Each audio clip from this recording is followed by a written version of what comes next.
Greetings, everyone. It's time for yet another one of our utterly pointless first impression videos. It's Batman Arkham City. Yay! And one of us hasn't played it yet. Tune in for the Huzzah! journey 9 months from now. 9 months from now? What? yeah, We're carrying this to full-term pregnancy then. Congratulations, it's a brain scratch commentary. Alright. I haven't played Arkham City yet, but I have watched a good chunk of it. I'm actually holding out for the Toby Games playthrough as far as gameplay goes, but I've watched quite a few of the cutscenes, and the story seems really interesting to me. It's a really good story, much better than the first game, to be honest with you. I gotta tell you though, like a lot of story elements surprisingly caught me off guard with a few things. Like a few things. Just before we get into that, massive spoilers. Yeah, we are going to be spoiling this thing rotten.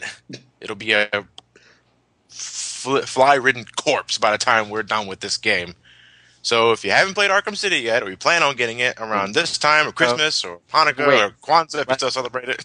Back up. Hang on, just to confirm, we're going to spoil this so hard that it's going to turn into that one boss from Symphony of the Night. Yeah. You only referenced that because we uploaded that part today. Oh, really? Yes. Actually wasn't paying attention. Oh. We're going to spoil this thing Beelzebub style. With that said... Should we start with the story? Yeah, let's start with the story. Okay, first I think it's miles better than Arkham Asylum. I do think that much better. Yeah, has a sense of actual scale to it rather than oh no, some people in an insane asylum just kind of got out and are wandering around. Oh no! I really appreciated just the sheer size of the amount of enemies from the Batman mythos are in this game. Like some of them completely. I did not expect completely, like Mad Hatter. I did not expect to see Mad Hatter. I saw the spoiler image of him. So yeah, even just to say, not everyone is involved in the main story. A lot of them show up in side missions, which is good. It makes it's a bit easier for the writers then. But just about every important villain shows up in some way. This game also establishes why I really just don't care that much about Victor Zsasz. Yeah. Yeah. Like, way to go, Zsasz. You started out as a really minor villain in Arkham Asylum, now you've been relegated to technical support. Now you're the ding-dong ditcher of Arkham City. Make me run around picking up payphones, will you? The one thing that did kind of annoy me is, like, Batman to surprise Deadshot's there. It's like, in the very beginning of the game, it blatantly tells you Deadshot's there. It's like, I'm pretty sure Batman knows who Deadshot is. Yeah. But in terms of like the you know what though, like looking into the story, I can't believe I really didn't catch on to the twist at the very end. Like, it's I caught it because I'm a huge Batman nut and I knew. Yeah, I imagine you. But ultimately, it's also because I knew it was Paul Dini writing it, and he kind of likes to do stuff like that. Yeah, but after seeing it, I was like, well, I really should have thought of that myself. Actually, it's like I completely forgot about that guy. What? All right. You want to be spoiled, Lewis? Yeah. Yes. The final boss is Clayface. Really? Yeah. Huh. Interesting. Well, apparently the way Joker was getting around is that he had Clayface double as him. Yeah. Because there's a sequence where, we see Joker. First off, I want to really give props to how disgustingly grotesque they made Joker look in this game. Yeah. I mean, this guy is sick and he looks sick. But there's a sequence where, at 1 second, Joker's his rashy STD-like self, and then a split second later... He's normal again, with no explanation. You figure at that point already he has a cure, I guess. Yeah, the normal face Joker doesn't show up until after Harley's already stolen the cure, so you just kind of assume that he took it. And then it works really fucking fast. Okay. Then again, Mr. Freeze whips it out pretty damn quick. Yeah. So, the way I was playing, I was like, okay, so he probably has the cure. It was really fucking fast with, like, an explanation for that. but it's not until the very end where you find out that it's Clayface, and I thought that was a really good twist. One I should have seen coming. Well, because again, in proper Paul Dini style, the final boss is taking place in a movie theater, which is obviously what Clayface was. He was an actor for movies, and the movie The Horror is what it was often used for Clayface's backstory. Yeah. So I caught on to that real quick. And like, aren't there like Carlo advertisements all over Arkham City? You think it'd be obvious enough? I wonder what Clayface is doing. Well, it is nice to see Clayface actually in a video game for once. Yeah, he's not behind some kind of unbreakable explosive gel wall. But in terms of the other Batman villains, they finally use everyone. Yeah. One thing I want to give major props to Arkham City is thank God they put more variation with the boss fights. Granted, there are 2 Titan fights just kind of as a subtle in-joke kind of thing. Oh yeah, by the way, just to add further insult to injury, the Batarang strategy doesn't work anymore. Oh man! Although ironically, the way to beat them now is even easier. Yeah, they shot themselves in the foot there. But yeah, major props to the game for increasing the variation with the boss fights. With that said, though, they are a bit easy.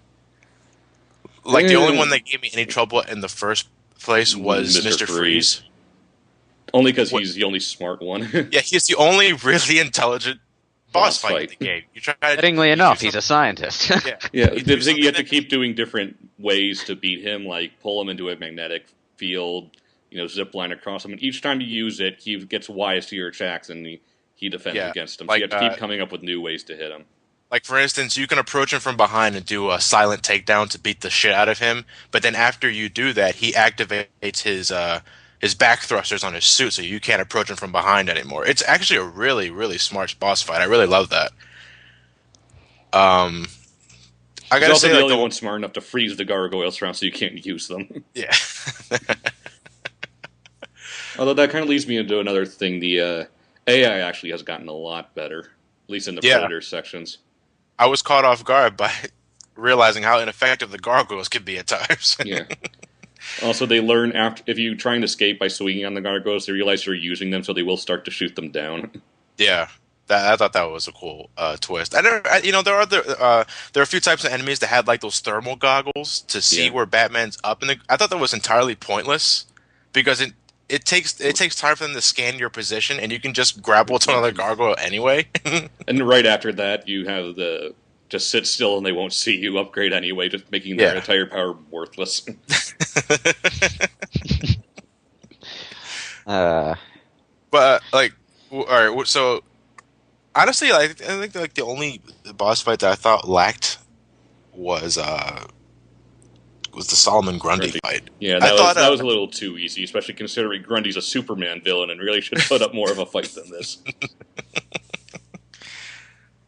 I thought the whole aesthetic.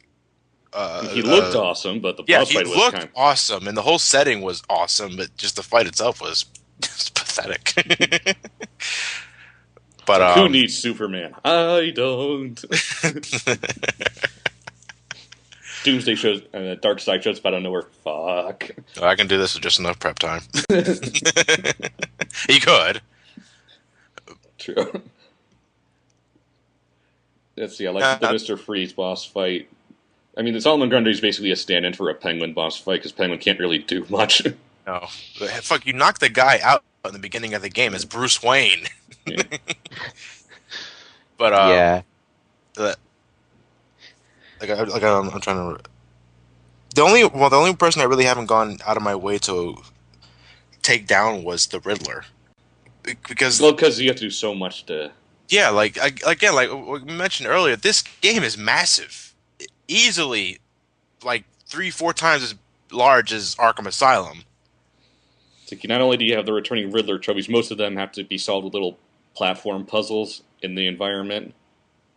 Yeah, I think like throughout my entire playthrough in story mode, I probably only collected like 4 or 5 Riddler trophies. Yeah, I got about 10 to 15, mostly because they were just kind of in the way, which I figured I'd get.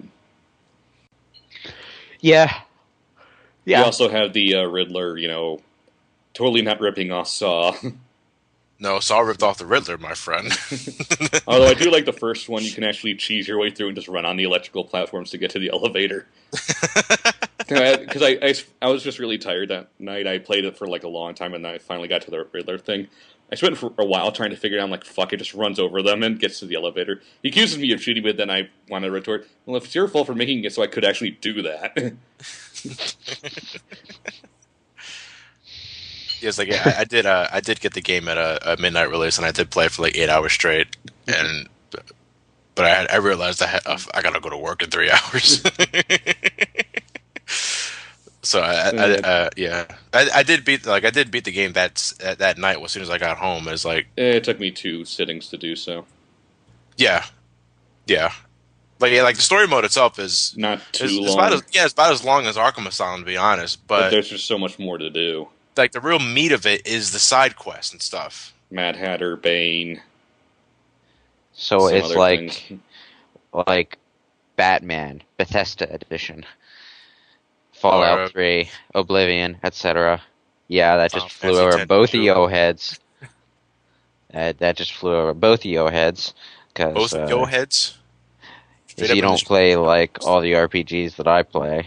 Although the Mad Hatter one kind of annoyed me, because when the Mad Hatter shows up, you're looking for the cure, and then Alfred comes on the intercom saying, "Oh, we have the cure, we're sending it to you." It's like, that's a little too convenient. It's like, what the fuck is this shit? Just because it was immediately too convenient, I'm like, I'm going to go over and see what it is anyway. Speaking of the Mad Hatter sequence, when he drugs you, and you're on top of the giant clock. The first time I saw the Batman's costume, I was like, "Oh my god, alternate costume! I want to play. I want this costume for the rest of the game."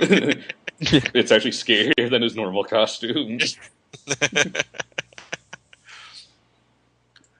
Speaking of alternate skins, I'm a tad disappointed that you can't choose an alternate skin before the story mode begins. Are there any even up right now aside from the pre-order ones? Because I don't have any Batman ones, because I pre-ordered at Best Buy to get the Robin maps.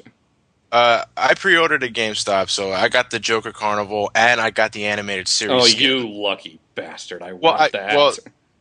But that's the thing I'm getting into. Like, you can only use the alternate skins after you beat story mode once. Okay, I get that. But you can only use it after you completed the story. Like, even when you choose New Game Plus, you don't get the choice. The game again. Yeah, you have to beat the game again. I'm not even bothering with New Game Plus for a while. No, I'm not going to be bothered. But I would have loved for them to pull a Resident Evil 4 and let me choose a different costume at the beginning of a game. I would love to see how the costumes would look during cutscenes and shit like that. Yeah. It's like I'm not into alternate skins. I think they're a complete waste of money. This is the one exception to the rule. I want my animated series skin for Batman. Yeah, because the Catwoman and Robin ones come with a few extra skins. Like I'm always playing in the channel's maps. I'm always playing as animated Catwoman and Robin. Yeah. It's like, this is the animated series game I've always wanted. Yeah. Honestly, it looks very live action. Well, you know what I mean. I know. It's basically the same actors, same kind of style and plot. I'm still waiting to get the Dark Knight Returns skin whenever it becomes available. You mean Fat Man? Yeah, Fat Man. I want to play as Fat Man. Hey, man, he comes with a massive chin of justice. I don't give a shit.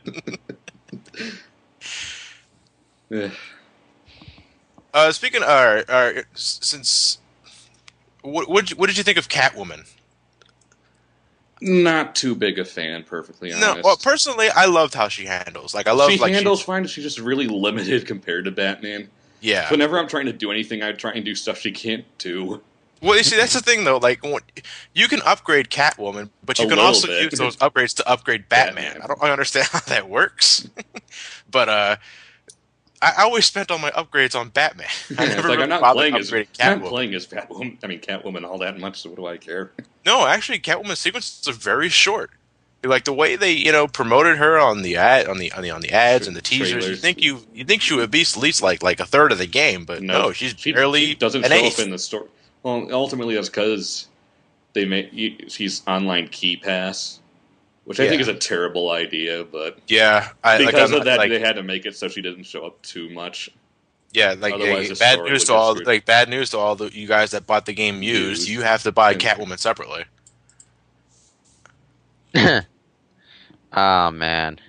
Yeah, I really thought you would control Catwoman a little longer. Like considering there's this one sequence where you have to infiltrate Poison Ivy's quote unquote HQ, and then you beat up some guys. You just wind up getting captured by her, and then you go for 3 hours of the game and you don't see Catwoman again. 8 hours later, you're still upside down, tangled in Ivy's vines. I was like, what the fuck happened? Oh, and don't expect Harvey Dent too much. It's basically with Catwoman stuff. Yeah, Harvey Dent is usually exclusive to the Catwoman stories. But honestly, which is okay, I guess. Mind you, what could you do with Two-Face in this setting? Harvey's not really one of the more extravagant villains. He's pretty much your typical thug guy. Just half a face melted off. Although I did have a funny sequence at the last Catwoman story. After the credits roll, you get one last sequence with Catwoman. Yeah. And you have to do this really big Predator mission. Yeah. What I realized is that Harvey doesn't actually move at all. He stays on that bridge. So what I did is I took down one guy, let myself get seen. They all ran to my position. Swung up to Two-Face and just took him out before the guys could get back up to me. I was a little more stealthful with my I did the ledge takedown first, just to get him down there, and then I just start. He doesn't actually move from his spot, so all the guys just run towards me. So it's like, oh, you're now on the bottom floor now. Up, up, up, up. Hi, Harvey. Takedown.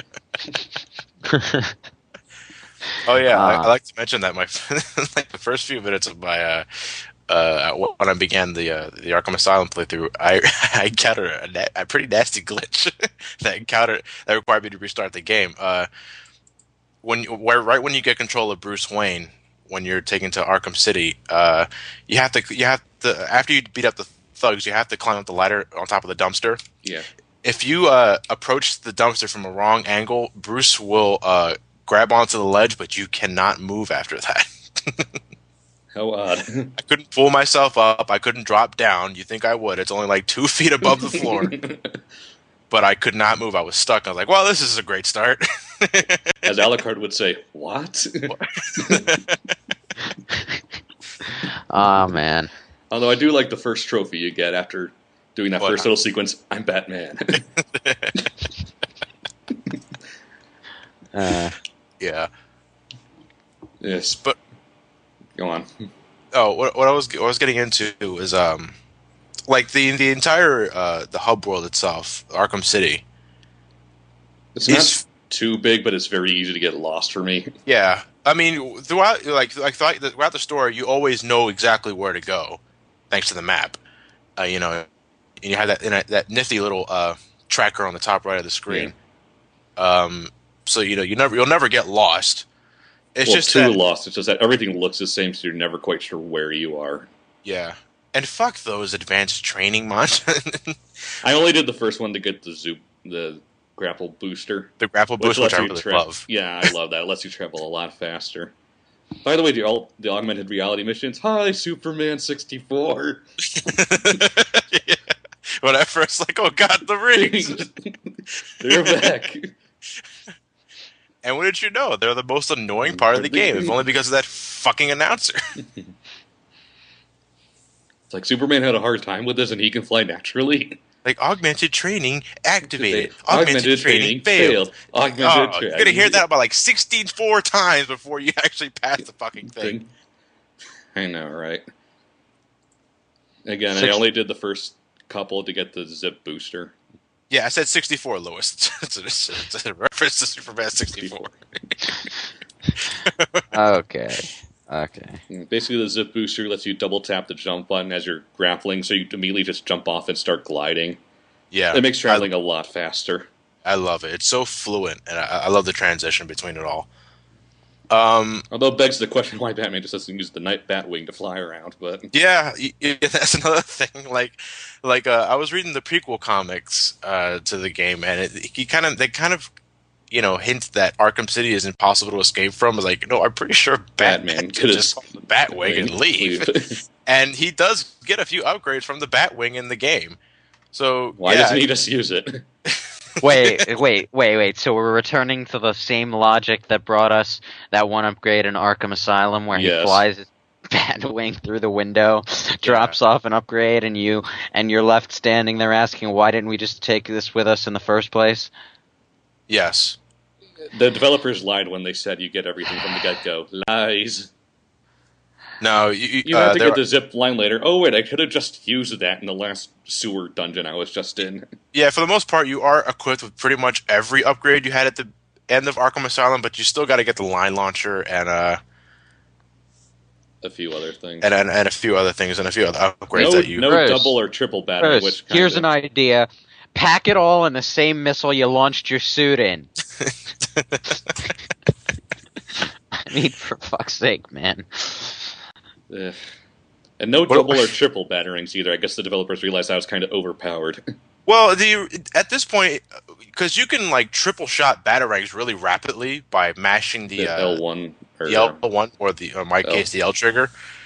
So I guess it's kind of the same, but yeah, it's kind of the same. I actually really like it, like the way the Batman just throws all three batarangs, left, right kind of deal. Yeah. I liked it, and I love the smoke pellet. Yeah, the smoke pellet's nice. Yeah. Makes it so they don't immediately just see you all the time. And get raped by guns. So you want to avoid bullets, smoke pellet. Smoke pellet and run away. Yeah. No, silent takedown them all. Because even even the mooks that have the thermal goggles stuff like that, they still can't see when smoke in the smoke. So I just crouch and silent takedown. So satisfying. Yep. It sounds like the stealth is a bit more varied by... Again, the AI is a bit smarter. Yeah. And more in the sense that you're actually forced to use some of the options that you had in the first game, but never bothered to use because just swinging from gargoyle to gargoyle all the time was so much easier. And jumping down and just silent takedowning. There's a lot more options in this game to how you want to take down the foe. Do you want to silent take down them from behind, normal, the good old-fashioned way? Do you want to drop a smoke pellet at the group of thugs and take them all, one by one that way? There are a lot of options, and I love it because that only increases the replayability value for me. Mm-hmm. Now, for me, it's not so much how many options you have; it's how many of them are actually useful compared to the others. A lot. There are a lot of ways you can. Let's put it this way. Because of the amount of options I had in Arkham City, I died way less than I did in Arkham Asylum. Yeah, me too. I've died maybe... Yeah, I died every once in a while, mostly just because I'm not so good at the game. Yeah, I died maybe 3 or 4 times throughout my entire playthrough. And that was because I was a bit overwhelmed and I wasn't using detective mode as I should have. That's another thing I want to bring up. I wasn't using detective mode as nearly as I did in Arkham Asylum. I only ever used it during Predator sections. Yeah, I used it to identify which enemies had guns or not, but that's it. After that, I would immediately turn it off and just continue on because you really don't need the detective mode that much because you always have a cursor showing where you need to go, and you only really need it when you have to figure out how to deactivate this trap or this security gate. So instead of using it all the time like in the first game, you're going to be switching it on and off as you need it. Yeah. Yes. Alright, that's actually an improvement as far as I can tell. It is. Yeah. The only gadget I don't like is remote control battering because it controls like ass. But I love how it did in the first game, you mean? Yeah. Well, and this time the remote control battering has more options. Like you can slow it down while it's spinning, you can boost it up. But there are those sequences where you have to throw a remote control battering to activate a switch from the other side of a wall. I hate those. You only have to do it twice, but yeah, you only got to do it twice, but it's a bit wonky. I'll be honest, but. That one in the Joker's Funhouse that no one's gonna fucking figure out on their first try.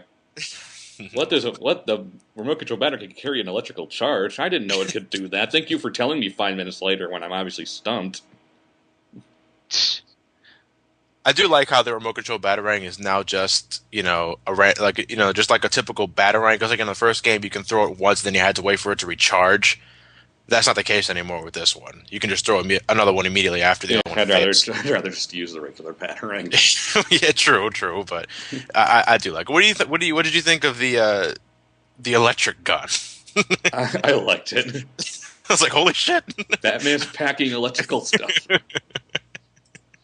And also, it is a good way to scare enemies because if you shoot them with it, they spaz out and accidentally set off their gun and scares the rest of them. Yeah. I also love one of the later upgrades you can get is like you can actually disarm a armed thug. Yeah. About time. I don't know why that wasn't in Arkham Asylum. I think it would make perfect sense if you could just take the gun off their hand and snap it in half, which is what he does in this game. Or you could just use the back claw to snatch it out of their hands. Yeah. That's always nice. I never liked the freeze pellet thing. That felt kind of gimmicky to me. A little overpowered in Predator sections if you know what you're doing, but... Yeah, when I just wanted to feel completely random, I would just throw some freeze blasts at 2 random thugs. like the way later in the game with the proper upgrades, the way I would always approach Predator sections is that I would disarm up to 2 thugs using the what's the name of the upgrade? The Disruptor. Yeah. The one that can actually take out their jam guns. I would use that with 2 mooks because you can only use it 2 times before it requires a ridiculously long charge up time, and then I would just use other methods to take out the other armed thugs. So it came really in handy in this one last section where you have to go back to the movie theater for the final Joker encounter, and the entire place is littered with sniper people. Yeah. Although there's such a wide open area, I had no problem taking them down. Yeah, I just had to. I just had to approach it from the right angle. Yeah. I wish I had this game. Is there a demo up at least? Probably. Maybe, I'm not sure. If it is, it's probably gold exclusive or something. Yeah, I think the only villain we forgot to talk about was quote-unquote Raish. It's Ra's, damn it, animated series directors. It's Ra's al Ghul. Didn't the animated series also call him Raish al Ghul? Yeah. Yes. Maybe it's just a Kevin Conroy thing, I don't know, but... Well, there is an accent mark on the A in Raz and Rage. So maybe it's because of that accent mark it's pronounced as Rage. Personally, I like Raz more. Batman Begins pronounced it as Raz. Yeah. I've always pronounced it as Raz. It shall always be Raz. Raz. I think he actually does one of the best voices in the game. I'm going to admit I missed his animated series voice a little more. If only because it felt more natural to the character, and the voice of the animated series, I got, okay, this guy's wise, this guy is, he's definitely old. You want to know the vibe I got from Raish/Raz? Okay, I got Lucien vibes from Fable 2. 2 of you probably don't even know who I'm talking about, but I swear if you stick these 2 guys next to each other in a room, I wouldn't be able to tell you which was which. They have the same sideburns and everything. And Ra's al Ghul came first. and Lucien, you even get to see him as an old geezer and as a young guy in the same game. The same way you see Ra's al Ghul as an old geezer and then suddenly he's younger again. Well, they did actually manage to give Ra's a good boss fight. Yeah, definitely one of the more unique boss fights. Mm-hmm. Yeah, by the way, as it turns out, Ra's al Ghul is behind all this. Much. The game is hijacked by Ra's al Ghul. Although I kind of saw it coming, considering when he showed up, I'm like, wait, why the hell is Ra's even here? He was in a body bag in the first game. No, that was just more of a joke than anything. I know, but it stands to reason he was in the prison, so now he's in the city. Thing-ish. Which leads to an interesting point. How the hell did the country allow this Arkham City facility to even start? It's Gotham City. I know it's Gotham City. That's all you need. Republicans are in charge. It's Gotham City. Gotham City politics may be what they are, but at this point, you'd think people outside of Gotham City would be looking on Gotham City with concern. Well, when you have the resources and the money Ra's al Ghul has, you can pretty much get away with anything. Huh. Although, admittedly, it is kind of pulling a bit from Batman Begins, as far as his motivations go. Yeah, this is something that I haven't actually found out yet. How does Warden what's his face, the Hugo crazy Strange. dude? No, not Strange. Quincy Sharp. Quincy Sharp. That's the guy. Yes, Mr. I am the spirit of Amadeus Arkham. Ha ha ha. How does he figure into this? He doesn't. He doesn't. He doesn't? In fact, there's a sequence where he's arrested and brought into Arkham City himself. You interrogate him and he doesn't know anything. You give the fucker the treatment he deserves since Arkham Asylum. And really? He has no idea what's going on either. Yeah. So. Well, the only thing he admits is that he got a lot of money from Hugo Strange and his backers to get elected mayor. Yeah. But aside from that, he doesn't know much. Like the prequel comics go a little more into that. Like, you know, it's pretty much all politics with him. He just wanted to be, want to have a good publicity. That's pretty much it. That's interesting. The pre-release articles seem to think he was going to play a major role. He doesn't. Huh. He doesn't. He does not at all. So what was the point of hunting down all those stone slabs and shit in the first game then? Well, you can establish from Arkham Asylum that Quincy Sharp is not right inside the head. I know. So, with that said, once he got the funding from like Hugo Strange and slash Ra's al Ghul, it became out of his hands. He couldn't handle it anymore. So now he's just a whimpering little bitch that gets bitch slapped by Batman. Okay, it's so satisfying. The guy behind everything is Ra's al Ghul. The final boss is Clayface, even though the major villain for most of the game is either there is no major villain for most of the game. It's just sort of... It's actually all woven together really nicely. Yeah. Yeah, but I'm losing track of where I'm supposed to be looking for my, main antagonist person here. Is it the Joker? Is it Strange? Is it this Clayface fucker? Is it the Clayface, again, is kind of like Solomon Grundy in that you really can't have a physical encounter with the Joker. There's really no point to it, although you kind of do earlier in the game. And that is why the final boss of the first game sucks. Yeah. I mean, you do get a physical encounter with the Joker where you actually fight the Joker and a bunch of his mooks. It's not too hard, which is, I guess they just kind of threw it in there so it's like, yeah, we can actually beat the Joker up. Huh, great. Isn't that like a little hint? Yeah. That the Joker is Clayface instead, because when would the Joker ever take on Batman in head-to-head? Yeah, I'm thinking there must be at least one occasion, but I can't really pinpoint it. MK versus DC doesn't count. Yeah. As far as your concern, Lewis, about who's the main antagonist, it's really just more of there's so much shit going on and everyone's confined in this one space. There's not a whole lot of one story going on. So it's just an unusually coherent clusterfuck, is that right?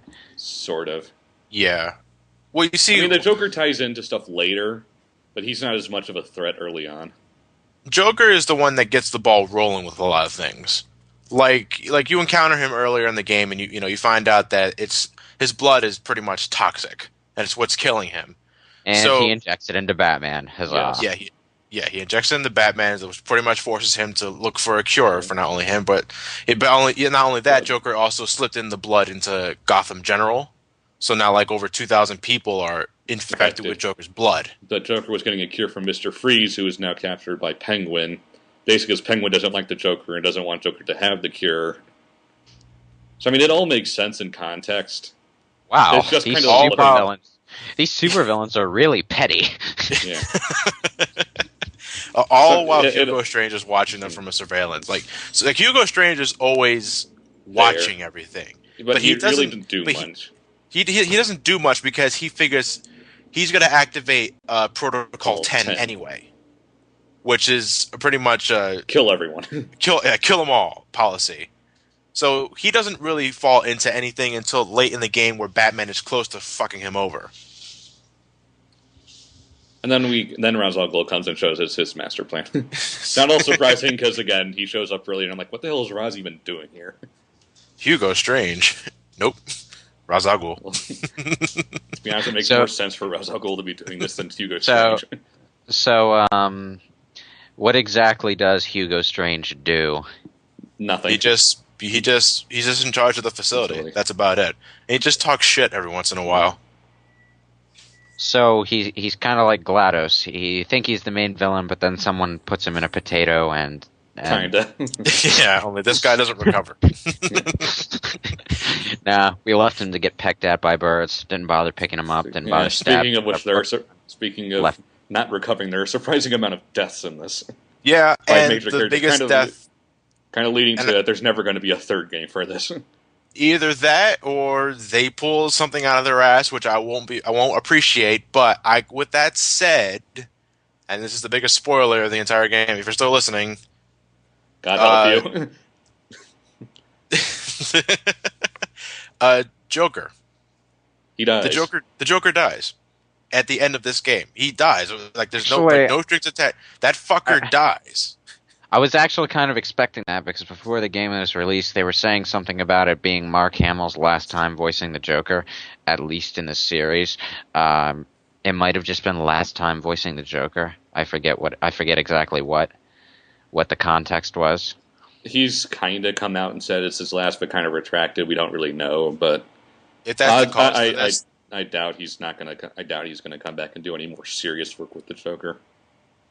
Maybe it's like if Joker appears in a cameo or something, maybe. But at what point in the game does the Joker actually die? The very end. It's the last. Thing in the game. It's the last thing that happens.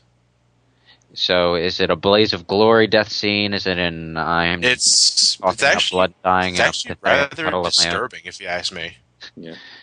Well, because see, what happens is that although it kind of mirrors, God, what's the graphic novel? Killing Joke.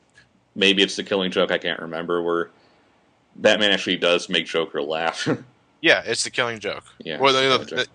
Okay. See, what happens is like after the battle with Clayface, Batman. By the way, before that, Joker has actually killed Talia al Ghul. Talia also dies too. Talia al Ghul. I'm assuming Ra's also dies, just considering he uses Lazarus Pit to stay alive. You know what though? Like, even though I haven't completed the game yet, because the way Ra's dies, he's pretty much dead, stuck in where he's in. I'm pretty much surprise me. I wouldn't be surprised. Like after 100% in the game, I go back to where Raz's body is, and it's not there anymore. Well, there is a secret transmission. If you go to a certain radio frequency, you hear a bunch of numbers, and they come correspond to letters and say, "I will return, Batman." Yeah. Okay. So he's pretty much still alive, which probably means Talia might return too. Joker, on the other hand, no, I think this is it, which caught me off guard. I just want to, the Joker even mentions himself. It's like, of all the things, the bad things I've done to this world, the amount of people I killed, you're gonna save me anyway. So why don't you just give me the cure and let's get on with it? Yeah, but then Joker. And then Joker kind of forces Batman to drop the cure after he's already drunk some of it. Yeah, and then Batman even goes. It's like he even brings up the main reason why everyone says Batman just kill him. Yeah. It's like, you kill people, I capture you, but you'll just find a way to break out and do it over again. And do you know what the funny thing is? I would have saved you. Yeah. And then the Joker dies laughing. Okay, he thought it was a pretty funny joke. But it was like so disturbed. Like there's no background music. It was dark. It was he dies of asphyxiation. Voicemail in the credits roll.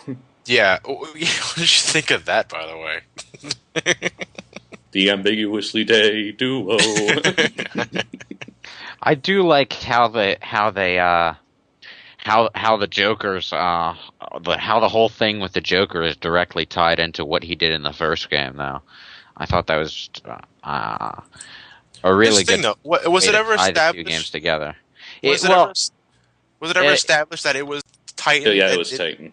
Yes, the doctor. What's her name? The doctor you rescue from the Joker. Pretty much. She says that the Joker blames Titan. It's never specifically confirmed, I don't think, but she says that that he thinks it is, and there's really no other concrete reason for it. We saw him in pretty rough shape at the end of the last game, possibly because he turned into the Incredible Hulk and then turned back again.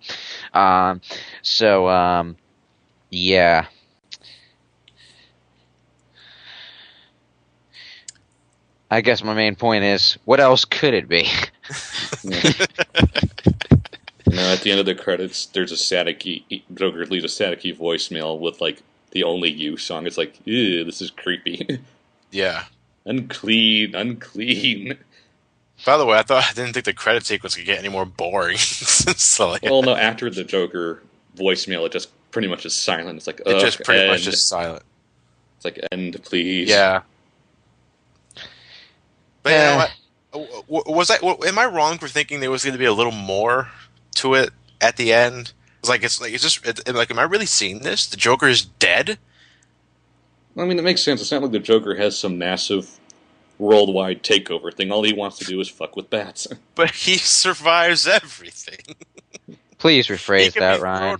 You know what I meant. He can be thrown off a moving bullet train into a furnace, and he still lives. The only lines from Batman Brave and the Bold are like, I've been dropped off of rooftops, dipped into acid, and crushed on my bones. I'm the Joker. I always survive.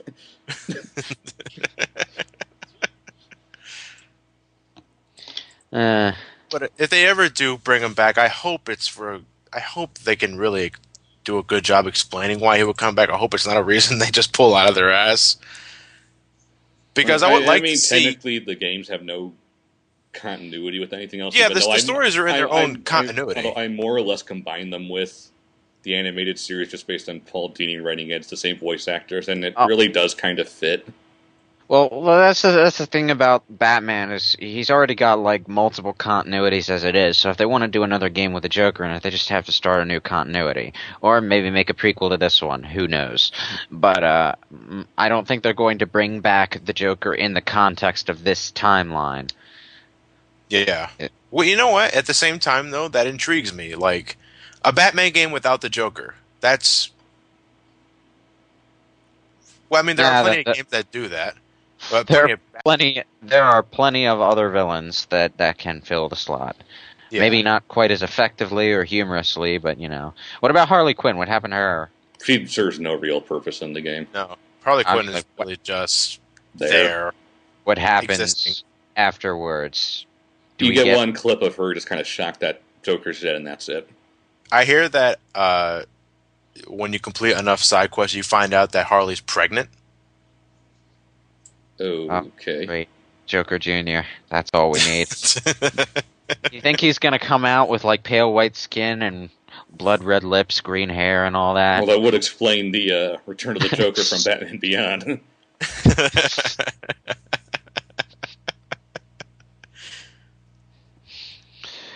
That's actually a good way to continue the Joker story without actually bringing in the Joker. Like, bring back Harley Quinn and see where it goes from there. Yeah, she just doesn't do anything in this game, although Tara Strong does a good job filling in for the voice work. Well, it doesn't matter if she does anything here. Enough effort on the writing part, and you can make her do something in the next game. I think it would be an interesting story angle to explore. Maybe not as a main villain, but as a side villain, major supporting villain. Yeah. Although now that I think about it, where could the series possibly go from here? Well, the only one who really has a big enough scale to do anything is Ra's al Ghul. Not that the other villains aren't interesting, it's just I don't think they can carry the weight of an entire video game on themselves. Yeah. I think it's certainly possible. It just... I don't know, like, at this point... Who would have the credentials or the need to become the big bad of the next game? Would it be Ra's al Ghul? He's really the only one. I mean, well, he's a 600-year-old dude who's been waging some sort of holy crusade on yada yada yada. And really, when you think about it, the Joker is the mascot villain, but when you think of it on terms of epic scale, as far as Batman's lineup goes, Ra's al Ghul is as epic as it gets. So once he's starting a show, it's not really going to get any better from there. Do you think? And I'm just asking out of complete curiosity here because I actually wouldn't mind if they did this. Do you think Rocksteady would ever bring any Justice League elements into the series? I mean, they already did, considering Solomon Grundy's in this. Because everyone, I see a lot of people, talk about like how Rocksteady is doing such a great job for Batman. Why not attempt a Superman game? That's what they're doing, actually. After this, they're going to try a Superman game. Really? Yeah. Okay, well then. It's about time. We need a good Superman game. He's had like no luck in video games whatsoever. I mean, Batman's been a bit of up and a bit of down here and there, but Superman. At least before Arkham Asylum, he had a few good games. Yeah, I mean, like Batman and Robin on the Sega Genesis was really good. Batman for the NES, even though it's hard as fuck. The animated series Super Nintendo game was pretty good. Not great, but pretty good. Playable, enjoyable, more than you can say for any Superman game ever. I think out of all the superheroes, Spider-Man has the best track record for video games, but... Well, that's because web slinging is just so much fun. I mean, he has cool powers, but he's not so overpowered that no one's a threat. Well.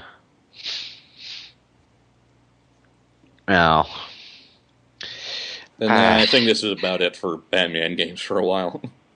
Yeah, I wouldn't be surprised if we didn't get another Batman game until the next generation, to be honest. Mind you, I don't really mind. I think I'm going to get my Batman fix from this. Well, that's fine by me, too, because, we wouldn't want to drive it into the ground to the point where it's Dynasty Warriors, Batman Arkham Continent.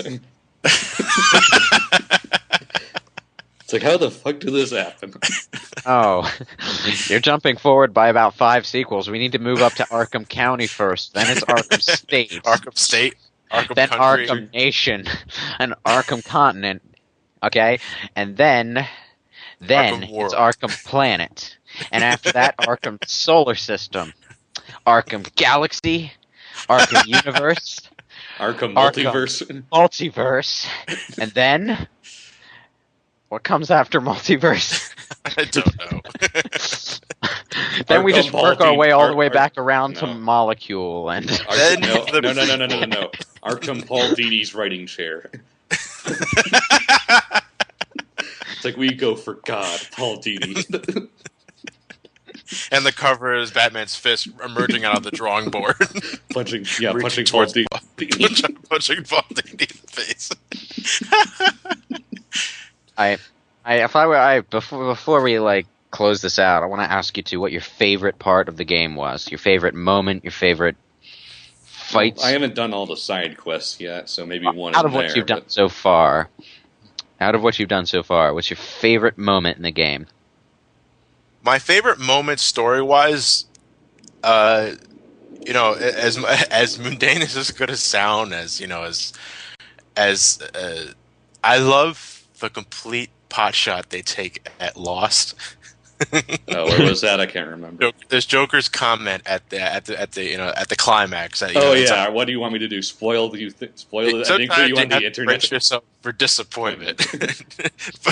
But, I'm trying. I want to find the entire. Oh, that clip. Yeah, it's like you spend the entire series telling you exact.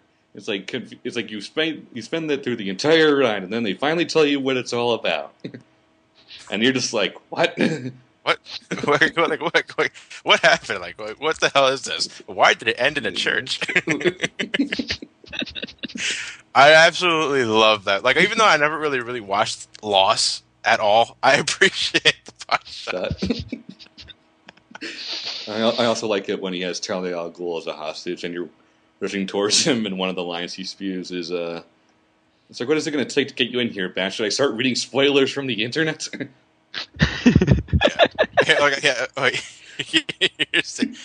the quote right now. It's like, I can hear you all now. How did this happen? Can I get some of that crazy cure? I want answers, damn it. Now, well, here's the thing. Answers don't give you everlasting satisfaction. Sometimes you need to brace yourself for disappointment.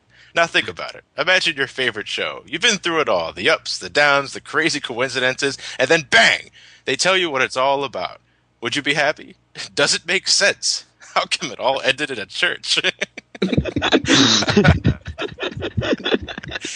Oh man, that's good.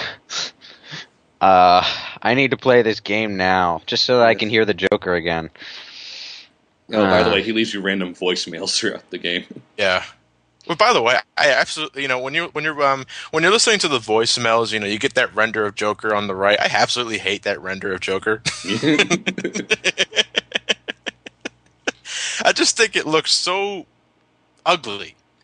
I think that's what they were going for. Yeah, I know, but it just at the same time it's like he's smug. A smug, diseased man. I hate that render. I think my favorite part of the game is after Protocol 10's been starting, you have to fly around as missiles are flying around, and you have to get the code and climb up to Hugo Strange. I think that was my favorite. Yeah. Because it felt like you were really having to actually accomplish something, and things were actually at stake. Wait. Protocol 10 is nuke Arkham City, essentially? Essentially. Yeah. Wow. Well, not so much blow up the entire city, just kill everyone inside. But there are choppers running around dropping missiles on places. Dropping missiles and all shit. So it's like not only do you have to get to where Hugo Strange is, you have to fly around the overworld, avoiding the helicopters. They'll still shoot at you. Yeah. That sounds awesome. But it's like all kinds of shit is going on. You have to not only be stealthy, but also in a frantic pace. The music is swelling, and yeah, I think the game soundtrack is a really good job in immersing you in the atmosphere. Oh, much better than the first game. Yeah, much better than Arkham Asylum. Though to be honest, I did miss a few tunes from Arkham Asylum. I was hoping the Predator music from the first game. I was kind of that one worked better for a more enclosed space, which is what Arkham Asylum was. You're right. But there are times where you are in enclosed space in Arkham City when you're inside, like the museum and stuff like that. And I was kind of hoping it returned, but it doesn't. But I don't care because the rest of the soundtrack more than makes up for it. Yep. Although I can't stop hearing Danny Elfman's Making Christmas from Nightmare on Elm Street in the main thing. it's the same 4-note cue. Yeah, again, like I was with Arkham Asylum, I was constantly humming Danny Elfman tunes while I was flying through Arkham City. It just fits so well with the game. But there's a bit of Hans Zimmer in there too. But yeah, you're absolutely right. I definitely was getting the Dark Knight trilogy vibes from the sounds too. You know what you should do? Watch the launch trailer and look up Mind Heist from Inception. They're both exactly the same amount of time, and they fit perfectly on each other. So it's like mute the launch trailer and then play Mind Heist over it. It's awesome.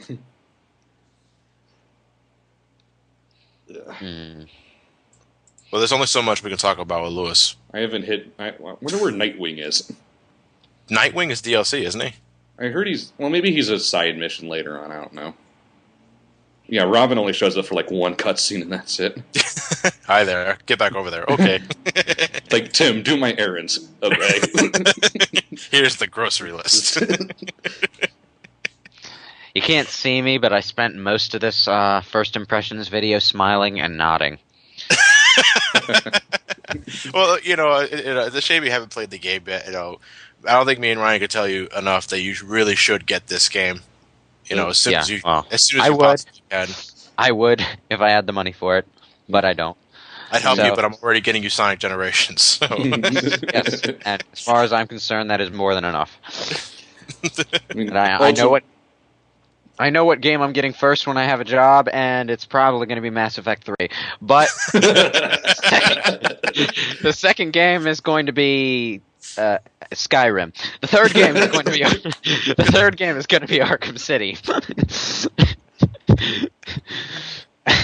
All right. I think we'll go into closing comments. Ryan, what do you like on an overall? Well, I don't know. I'm not asking you to rate the game, but I haven't gone all the side missions yet.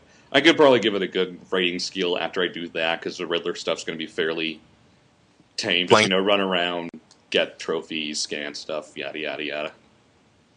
But ultimately, this is going to be the bar all superhero games are set for. Yeah. Yeah, you could argue against Arkham Asylum just because there were a few really glaring problems with it.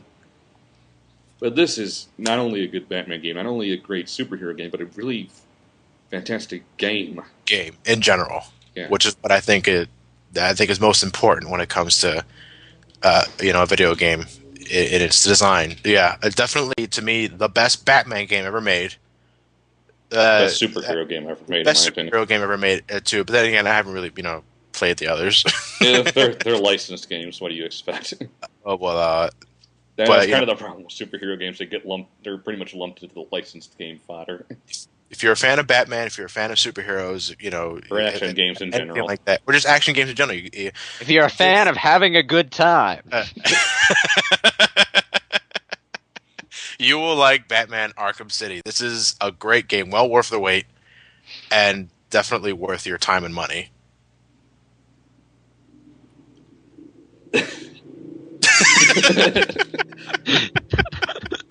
So next time we don't have outro music yet, so it just ends. Next time, Batman punches Paul Dini in the face from the storyboard. Hey, if they won't do it, I'll do it.